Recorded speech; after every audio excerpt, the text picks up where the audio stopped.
The jet cabin shook with the weight of whispered judgment as two security guards dragged a man who looked too calm for the chaos surrounding him. His tailored suit, his diamond cufflinks, his quiet composure clashed violently with the way they treated him. As if wealth could not possibly belong to a black man boarding a first-class seat, passengers stared, some with curiosity, others with silent approval, while the engines hummed like a warning. No one knew his name, no one knew the empire he built, and no one expected the moment he calmly requested $1 billion removed from the airline. If you want to hear powerful stories that reveal hidden truths about racism and humanity, make sure you subscribe to my channel, Racism Untold Stories. Your support helps these stories reach more people.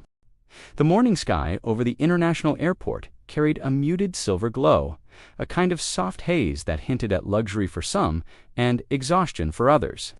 It was a place where wealth glided through private terminals while ordinary travelers moved in crowded lines, and where a single glance could decide how someone would be treated long before a word left their mouth.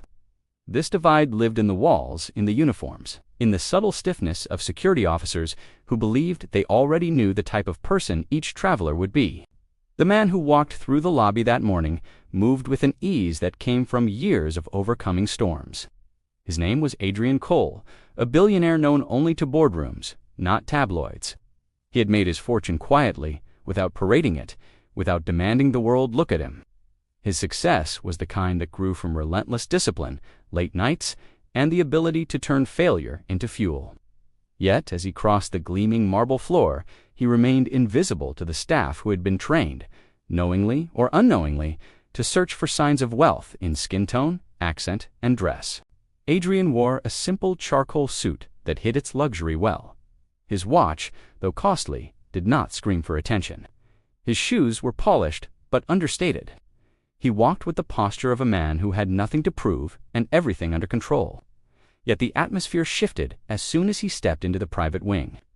A receptionist gave him the kind of smile reserved for someone who might be lost. A security guard looked at him with mild concern, as if he might have wandered into a place he was not meant to be. Adrian noticed, of course. He always noticed. He had lived his entire life watching how people measured him before they met him. However, he had learned long ago not to respond with defensiveness. Silence often revealed more truth than confrontation ever could. He approached the check-in counter for the airline that had invited him to speak at a global philanthropy summit. His company was unveiling a $1 billion humanitarian partnership with the airline, a collaboration meant to reshape the way global aid was delivered. It was a bold initiative, one that promised to change millions of lives. But no one at the terminal knew that. As far as they could see, he was simply another black traveler with a first-class ticket he might not truly afford. The agent behind the counter fumbled with her computer, glancing at him with suspicion she tried to hide. Her voice softened in the way people often used with those they assumed needed help to understand the process. Adrian responded with his usual calm, offering his passport and confirmation code without explaining his status. He did not like to lead with wealth. He preferred for character to speak first. He preferred to witness the truth of people before they knew his. The terminal around him buzzed with murmurs of businessmen rushing to meetings and families preparing for long trips. Suitcases rolled like restless echoes. Screens blinked with delays and departures. Yet beneath the outward motion was an unspoken tension. A set of rules that separated travelers into categories that had nothing to do with tickets and everything to do with appearance. As Adrian waited, he reflected on the responsibility he carried. His wealth was not his greatest asset. His voice was. He had earned a seat at global tables where change could be made, where decisions impacted the forgotten and the unheard. Today, he hoped to speak about compassion, about shared humanity, about the value of every life regardless of class or race.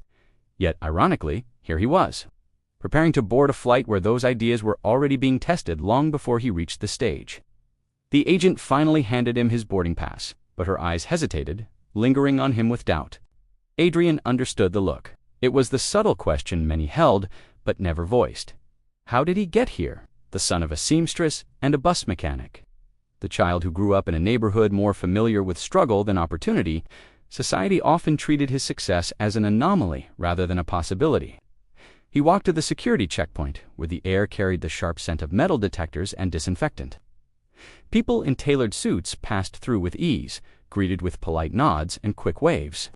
But when Adrian approached, a guard stepped forward with a firm hand raised. It was the universal gesture of suspicion. Adrian paused, offering the same respectful expression he had learned to wear in moments like this. The guard inspected his boarding pass, his passport, and even his face, as if trying to detect a flaw or inconsistency that would justify the hesitation. Nothing was said, yet everything was communicated. People behind Adrian stared, some annoyed at the delay, others curious about what had triggered it. Adrian breathed deeply, letting the guard complete the process. When the path finally cleared, he stepped through with the slow dignity of someone who refused to let prejudice dictate his reactions. Inside the lounge, the contrast struck immediately. Plush seats, warm lighting, glasses clinking softly, but the atmosphere chilled the moment he entered. A few passengers glanced at him with guarded expressions. A couple whispered, their eyes narrowing as if trying to place him in a narrative that matched their expectations. Adrian took a seat near a window overlooking the runway, choosing solitude over the subtle hostility in the room. He studied the aircraft outside, a sleek silver jet that symbolized both progress and privilege. The world marveled at such engineering, yet humanity often lagged behind in its own evolution. Racism, classism, silent bias, these were relics that refused to stay buried.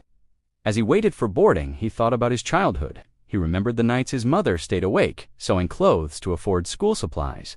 He remembered how his father would leave before sunrise to drive a bus, serving passengers who barely acknowledged him. Their sacrifices taught Adrian that success did not change how people viewed you.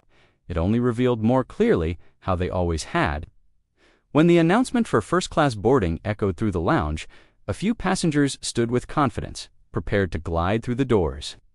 Adrian rose as well, carrying only a small leather briefcase. He approached the gate calmly, unaware that a small misunderstanding planted earlier was already beginning to grow. A misjudging glance, a whispered assumption, a silent report from someone who believed he did not belong, all of it slowly converging. As he reached the gate, the air shifted again. A supervisor whispered to a guard, eyes turned toward him. The seed of injustice had sprouted, though Adrian did not yet know it. He stepped forward, unaware that the next few minutes would become a defining moment, not only for him, but for an entire airline. He did not yet know that someone had already decided he did not belong on that plane. He did not know that prejudice had moved ahead of him like a shadow, preparing a storm. And he certainly did not know that soon, this storm would become the most expensive mistake the airline would ever make. The moment Adrian reached the jet bridge, something subtle, yet unmistakable shifted in the atmosphere. A quiet stiffness settled into the shoulders of the gate agents. Their smiles faded into thin professional lines, the kind that appeared when someone believed a situation required extra control. Adrian felt the tension before he understood it, the way one senses a coming storm through changes in the air. His instincts sharpened, shaped by a lifetime of encounters where judgment walked ahead of truth. He handed over his boarding pass with calm precision, offering the same respectful nod he always gave. But the agent held the pass longer than necessary, examining the name in a way that suggested disbelief rather than routine.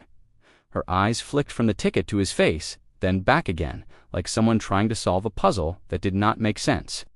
She whispered to a colleague, creating a ripple of unease across the counter. Adrian maintained his composure, but internally he traced every movement. The supervisor stepped closer. Another employee glanced at him with that familiar look, the one that questioned his presence without offering words. It was not anger that filled the space, it was assumption. It was bias wearing a polite uniform.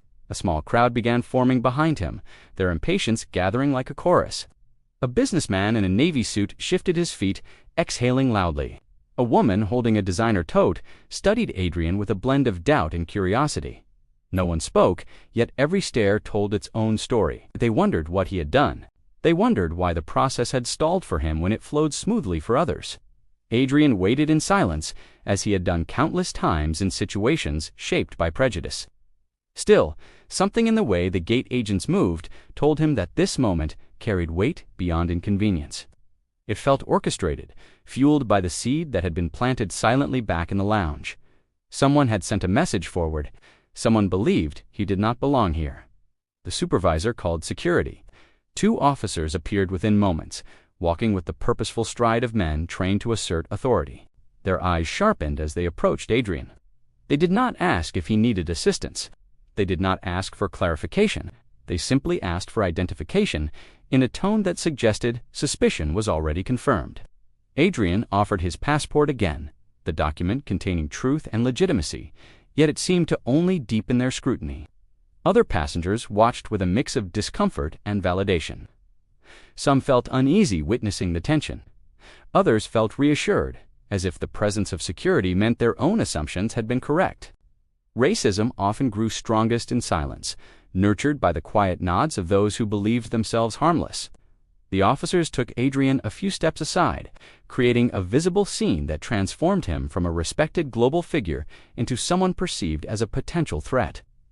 The indignity lay not in the process, but in its foundation. He had provided every document, he had cleared every checkpoint, he had adhered to every rule. Yet none of it mattered in the face of a narrative shaped solely by the color of his skin. The supervisor whispered again, this time more urgently. She pointed discreetly at the first-class cabin, then back at Adrian, as if emphasizing the impossibility of his presence there. The officers asked him about his purpose, his destination, his booking, his payment method. Each question carried the weight of disbelief. Adrian answered calmly, refusing to allow anger to cloud his judgment. He understood that anger would only reinforce the story they had already created about him. Passengers continued boarding while he stood under interrogation. One by one, they walked past him, each glance adding layers of tension. Some moved quickly, eager to avoid involvement. Others stared openly, their expressions filled with the strange satisfaction that came from watching someone they deemed out of place being challenged. Minutes stretched long and unforgiving. Adrian could feel time slipping away, shrinking the distance between him and the summit where he was scheduled to speak. He imagined the humanitarian leaders waiting for him, unaware that he stood here fighting a battle far removed from philanthropy. The irony was almost painful. He had planned to discuss global inequality, unaware that he would experience it firsthand before he even reached the conference. Finally, the officers stepped aside to confer privately. Their hushed tones revealed the uncertainty creeping into their certainty. They had no evidence, no violation, no reason to detain him, but they also had no willingness to admit the truth. Systems built on bias rarely acknowledged error. They simply doubled down. The decision arrived like a cold verdict. The supervisor approached with rehearsed authority and announced that they could not allow him to board the flight.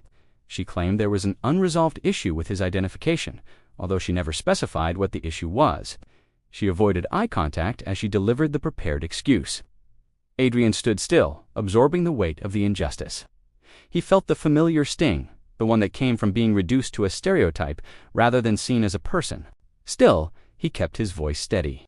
He asked for clarification. He asked for documentation. He asked for the policy that justified their action. The supervisor offered none. She only insisted that the decision was final. Security stepped closer again, prepared to escort him away from the gate. The passengers whispered louder now. Some were shocked, some approved, some pretended not to notice, but everyone felt the shift in power, the quiet assumption that because the officers stood beside him, he must have done something wrong. Adrian walked with the officers, not because he agreed with them, but because dignity demanded control even when control was taken. They led him toward the main terminal, their hands ready to intervene if he resisted. He did not resist, he observed. Every step held the weight of a lifetime of microaggressions, intensified into one defining moment. Yet beneath the injustice, something else began to rise within him. It was not anger, it was clarity. His mind sharpened around a single truth. This was not simply an insult, it was an opportunity to expose a deeper flaw within the system. The officers brought him to a small room typically reserved for disputes and misunderstandings. They repeated their vague explanation, hoping repetition would disguise the lack of logic behind it. Adrian looked at them with calm, unwavering focus. They did not know the scale of what they had interrupted.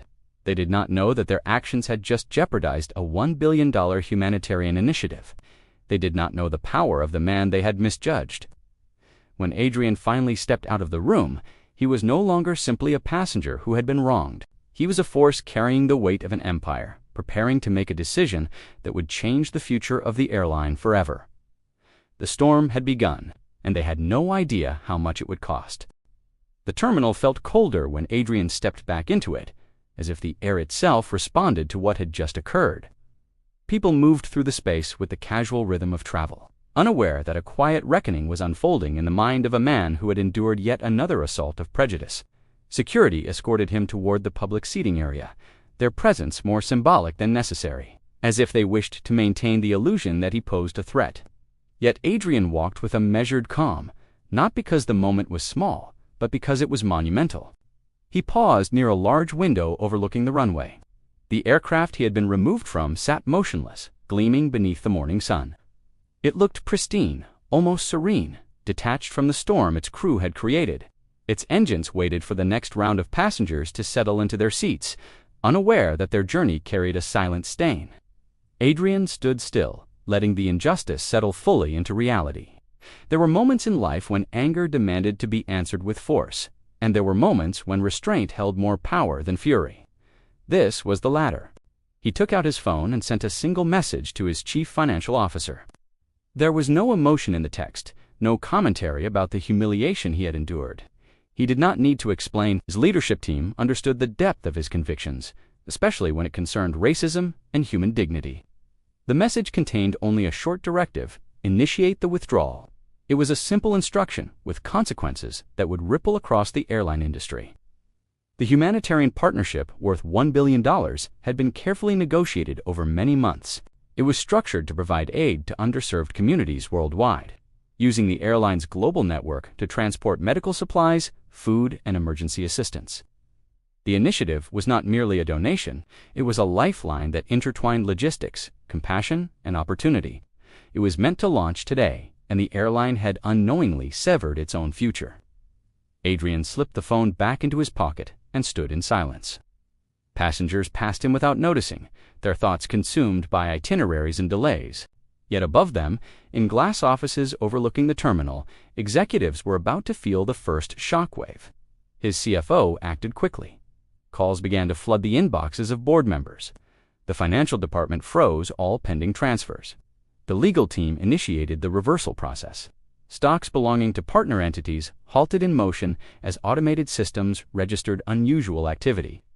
A chain reaction ignited, each link forged by the unconscious racism of a few airport staff. Meanwhile, the flight crew prepared for departure. The captain received word that a first-class passenger had been removed due to a supposed identification discrepancy. He accepted the explanation without inquiry, unaware that the story was built from shadows and bias. Passengers settled into seats, some pleased by the removal, others uneasy, but none aware of the magnitude of the mistake. Inside the terminal, a young employee approached Adrian cautiously. Her voice trembled as she explained that the airline's senior management wished to speak with him immediately. Perhaps word had begun to spread. Perhaps a supervisor, alarmed by the disruption to protocol, had investigated further. Regardless, Adrian followed her down a quiet hallway where a glass-walled conference room waited like a confession booth. Inside, 3 executives stood, their faces drawn with concern. They greeted him with the kind of politeness that emerged only when people realized they might have harmed someone important, but it was too late for soft apologies. Racism did not fade with courtesy. It required accountability.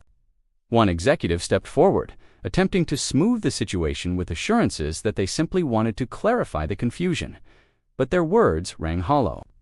Adrian listened, allowing them to speak, observing the desperation in their tone. They had discovered his identity. They had realized who he was. The partnership's details sat in their inboxes. His name appeared in company reports, philanthropic press releases, and upcoming events. They knew now that he was not a man who stumbled into first class by chance.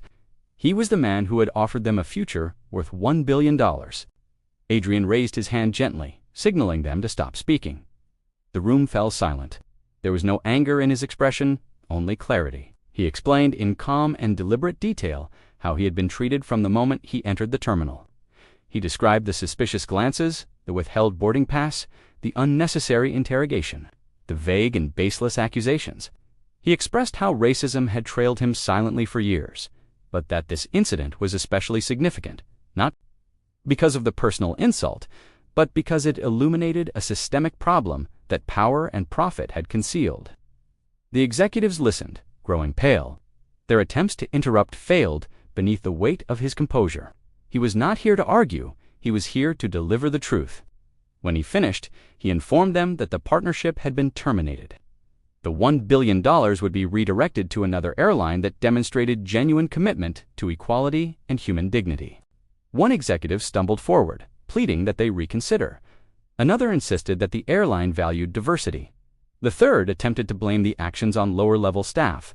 Adrian remained unmoved. He did not believe in hollow promises or convenient apologies. Change could not grow from denial. It required humility and responsibility. He turned toward the window, watching the plane he had been removed from begin to taxi. Passengers sat comfortably inside, unaware that the ground beneath the airline had shifted. The executives watched with dread, understanding the gravity of the loss. News of the withdrawn partnership would reach investors within hours. The media would discover the truth soon afterward. Public outrage would follow. And long after the financial blow faded, the moral stain would remain. Adrian walked toward the exit, each step crisp with resolve. Phones buzzed behind him as frantic messages rippled across departments. His decision was irreversible, not out of vengeance, but out of principle. Empires did not collapse from single mistakes, but from the refusal to acknowledge injustice. Today, he had chosen not to reinforce a system that thrived on silence. As he entered the main terminal, sunlight spilled across the floor, illuminating his path. His stride did not falter. He felt no triumph, only a solemn certainty. This moment would spark conversations around boardroom tables, within training programs, and across public forums. It would force an industry to confront what it wished to ignore, and for the first time that morning, the storm around him began to clear. The truth had been revealed, the cost had been set, and the world would soon understand exactly why a black billionaire had walked away from an airline that failed to see his humanity. The hours that followed Adrian's decision rippled through the industry with a slow, deliberate force, as if the universe itself wanted every corner of the airline world to feel the weight of what had happened. By the time he reached the exit of the airport, the story was already unfolding behind him, sewn into the fabric of meetings, emails, and whispered conversations. Yet Adrian did not linger to witness the fallout. He believed in letting actions speak, letting truth echo. He stepped into the sunlight outside the terminal, its golden warmth stretching across the pavement like a welcome far more sincere than anything he had received inside. The air smelled of jet fuel and morning crispness, but beneath it was a sense of clarity. The world felt quieter. His heartbeat steadied. His thoughts sharpened. There were moments in life when a single act redefined boundaries, shifted power, and reminded the world that dignity was not optional. Adrian had lived many such moments, but this one felt monumental. A black sedan pulled up to the curb, the driver stepping out quickly to open the door. Adrian settled into the back seat, his mind already moving forward. He did not allow space for bitterness. Bitterness immobilized, reflection empowered. As the car pulled away from the terminal, he watched planes rise into the sky, thin lines of silver carving paths through the blue. Travel had always fascinated him. It represented possibility, connection, movement. Yet on this morning, it had also revealed hypocrisy and prejudice hidden beneath uniforms and polite procedures. His phone buzzed. Dozens of messages waited for him. Some came from philanthropists confirming his presence at the summit. Others came from business partners startled by the sudden change in the humanitarian initiative. His CFO had sent a detailed update confirming that the full withdrawal was underway. Nothing remained tethered to the airline that had dismissed him so casually. The $1 billion partnership was gone from their future. Reassigned, redirected. Adrian closed his eyes and let the enormity settle. The money had never been the point. Humanity was. He had not built his empire to watch people suffer. He had not accumulated wealth to simply hold it. His mother's teachings echoed within him. Value was measured not by possession, but by the lives one touched. His father's lessons whispered too. Dignity required action. As the summit neared, Adrian instructed his team to reroute his private jet. It would take him to the conference hall where global leaders were preparing for the keynote conversation. They expected him to speak about humanitarian logistics and corporate responsibility. But his speech now carried a deeper truth, shaped by the wound he had endured that morning. When he walked into the summit hall later that day, heads turned not because of his wealth, but because of his presence. Adrian carried a kind of gravity that came from wisdom shaped by struggle. The room filled with quiet respect. Cameras shifted, leaders whispered. They sensed that something had changed. He stepped onto the stage without notes. The lights cast a soft glow across his face, reflecting the calm intensity in his eyes. He stood for a moment in silence, allowing the audience to settle into the anticipation. Then he spoke, his voice steady and resonant, weaving the story not of bitterness, but of awakening. He described the power structures that shaped travel and business. He spoke about the false narratives that followed people of color through airports into boardrooms across nations. He detailed his experience from that morning, not as a billionaire who felt insulted, but as a human being denied dignity because of assumptions rooted in centuries of injustice. The room remained silent, every heart anchored to his words. He explained how the humanitarian partnership had collapsed before it began, not because of a contractual failure, but because empathy had failed in a place where it should have been foundational. He spoke of the responsibility corporations held not only to profits, but to humanity. Policies meant nothing without compassion. Training meant nothing without accountability. Statements meant nothing without action. As he spoke, the executives of the offending airline were already battling the consequences. News outlets had received anonymous tips. Journalists were preparing to break the story. Early stock projections warned of volatility. Board members questioned how such a catastrophic error had occurred. The airline scrambled to craft statements, to apologize, to reach out to Adrian, but the momentum had already shifted beyond their control.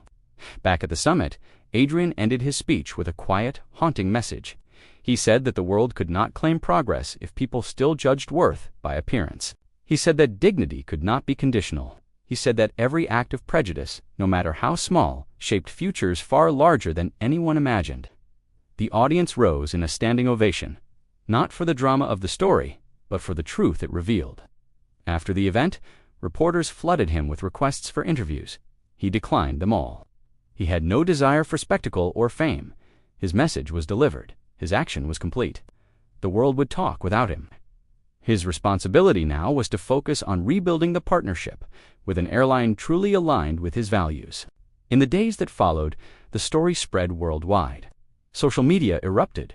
People shared their own experiences of discrimination in travel. Activists called for reform. Aviation authorities demanded reviews of bias protocols. Universities dissected the incident as a case study.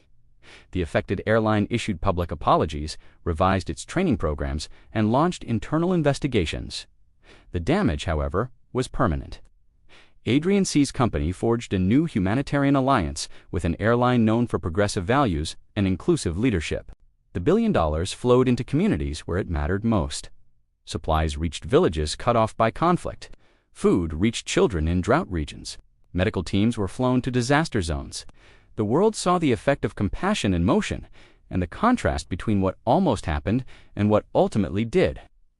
Months later, Adrian stood at a construction site where a new distribution center for global aid was being built.